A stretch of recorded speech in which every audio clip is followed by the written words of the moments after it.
Well, hello guys, it's Diggs again.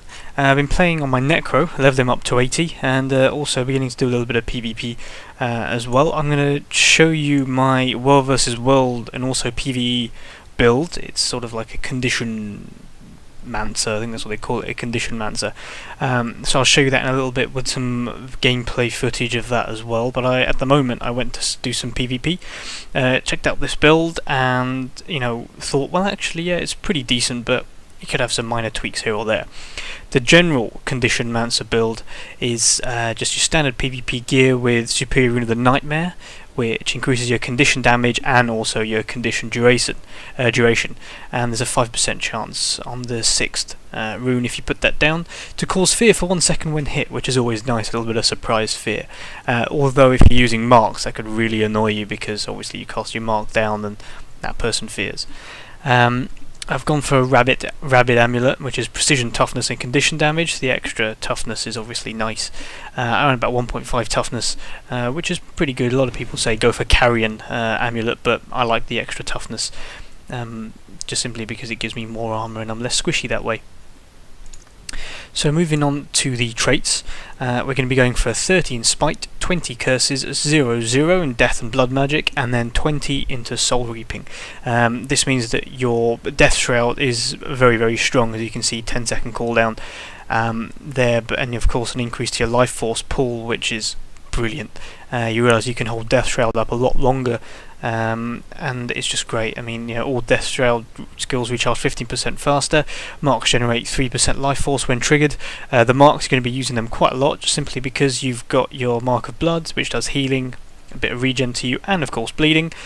Chill and Poison for Chillbanes, just general standard damage for your Putrid Mark. However, it does transfer conditions from allies to foes when they're in the mark. And of course it's also a blast finisher. And of course your Reaper's Mark, which is Fear. You're going to be using your marks quite a bit to inflict conditions, and also use a bit of healing, combo blast finishers, things like that. Your Chillbanes and your Mark of Blood that you're going to be using the most. And now we switch over. Standard really, Scepter Dagger. You've got your bleeding for your number 1 Scepter skill. The amount of bleed there is brilliant, and of course your poison for your last attack. You got bleeding and cripple for Grasping Dead, the number 2 skill. Number 3, of course, feasts off the conditions, and it gains additional life force for each condition. So what I do is I tend to leave that till last, mostly because it does more damage per condition, 8% more in fact. Your Deathly Swarm, blindness, fantastic skill, and transfer 3 conditions to your target on a successful attack. How much better is this condition meta? Well, for the Necros anyway, it's absolutely fantastic. Your Enfeebling Blood is your last skill, 15 seconds of bleeding, 2 stacks at 3.2k damage, including weakness as well, which is brilliant, really. So you've got loads of conditions in there, loads of conditions, transfers, removals, things like that within your skill set already. So the utility skills, obviously you're going to use consume conditions, because you're going to be conditioning a lot, and with the condition meta you're going to want to remove them, and of course it gives you more health per the condition on it, and believe me, you are going to be giving and getting a lot of conditions in this game due to the new meta. Now there's loads of different things you can play around with in these utility skills.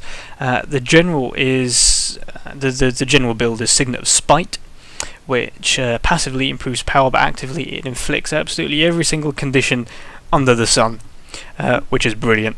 And then of course you've got Spectral Armor as your second one. Gain life force as you take damage, but also applies protection. So essentially you can use this skill if you're low while using the protection and gain life force, and then activate your Death Shroud, which is really what it's essentially telling you to do, because you're gaining your life force. The last skill is Corrupt Boon. Poison yourself, transform boons on your foe into negative conditions. Well, if you're facing against a Guardian or a Boon Warrior, this is the best thing that you can possibly do. Get rid of all those boons and turn them all into negative conditions. And of course the poison, in fact for yourself, means less heal, but you'll be doing so much to them, and using that, you can even use consume condition to get rid of that. Now is a slightly different way of doing things. This is a 48-second cooldown, which is absolutely massive. You could, in essence, change that here to Blood is Power, which is great because it gives you lots of might and loads of condition damage. However, it does stack you with quite a bit of bleeding, so if you're going to use your Corrupt Boon, use it alongside the Blood of Power and then use Consume Conditions, so you can essentially get rid of your conditions, or you can just use your Putrid Mark, or of course your Deathly Swarm to get rid of that condition. So there's loads of different ways that you can play this. There's loads of different skills that you can use. Now, I tend to use Epidemic in WvW only because in PvP you're not going to have, really how I envisage Epidemic to be used is if you have a good 10 to 15 people, a nice little Zerg that you can spread loads of conditions to. For example, Chill and Poison and Blood. If you get all of those in there, on let's say WvW, you use Epidemic, the whole party, or the whole Zerg is essentially screwed. In PvP, it's not really Epidemic's the way to go because everyone's kind of split up. You'll only affect the person next to you, or in that case, your marks will do that damage for you anyway. Some people tend to go for spectral skills, but it's not really the way to go unless you're using sort of a tank. I've gone a spectral skill here. That's only because it lets me have my Death Shroud, which I'm going to use for my Soul Reaping. Just to go basically into the traits on a very basic level before I hand you over to some gameplay of me playing, we're going to go number 4 into Spite, the first one. Signet Mastery, of course, your signets recharge 20% faster, and activating a signet gives you 3 stacks of might, more power, more damage. Chill of Death, and then we've got Doomfire as well. Inflict burning when you critically hit the enemy. That's just another condition for you to have. The more conditions you can get, the better. And of course, this effect only triggers once every 10 seconds. Wow, well, most of the other traits trigger once every 30, once every 50 seconds. So this once every 10 seconds to inflict burning when you're doing crit is actually not too bad, especially when you're blowing off conditions and your tick damage is absolutely huge because of the armor. And of course, with the traits, how we're trading into it. In Curses, cast Enfeebling Blood when you enter Death Shroud.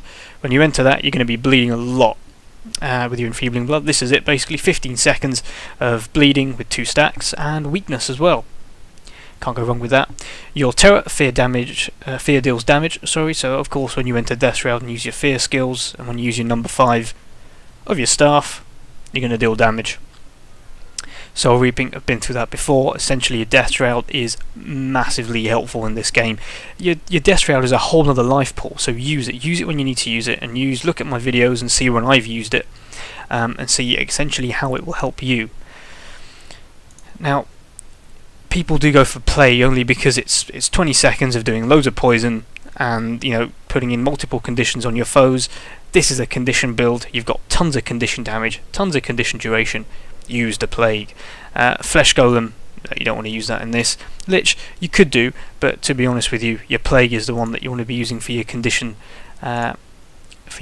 damage build. You can see here that my condition damage is around about 1.3k. It potentially could go, I don't think it can go a little bit more. I honestly don't think it can unless you build up your stacks here, but I don't think you're going to really kill 25 people on the trot without losing those.